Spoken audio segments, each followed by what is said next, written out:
da súa categoría. Quedan 15 puntos por disputarse, o Racing sacalle 16 ao Celta B e estamos a ver imaxes de hai uns minutos do recibimento no campo da Malata para os xogadores do Racing, da súa afección, ese recibimento caloroso por proclamarse campións de Liga. Agardemos que vivamos imaxes parecidas co ascenso definitivo do Racing. Xogarán a promoción de campións, ese é o verdadeiro obxectivo do equipo departamental, que gañou esta xornada 0-1 ao Céltiga.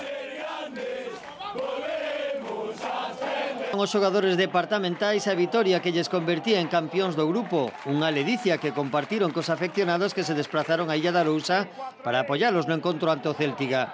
Tiñan 6 oportunidades para seren os campións e fixéronos a primeira. Manu Barreiro, que callou un gran partido, lograba o gol da vitoria a 10 minutos de iniciado o segundo tempo. A verdad que, queríamos solucionar o campeonato canto antes, e, costounos un pouco máis, pero creo que tuvemos moitas ocasións, e ao final foi 0-1, que somos justos merecedores da vitoria e, campeóns da Liga, non? A celebración trasladouse ao vestiario onde recibiron a felicitación do propio presidente racinguista. Muy difícil no estaba, de todas maneras cumplimos la expectativa en el primer partido. Es el premio a lo que ha hecho el equipo.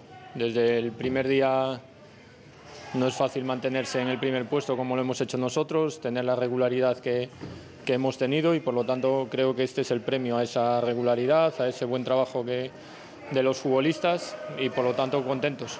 A faciana triste do encontro poñía o Céltiga, que complica máis se cabe a súa salvación. No cadro ferrolán todos son parabéns, teñen agora aínda 5 xornadas para preparar o ascenso a segunda B.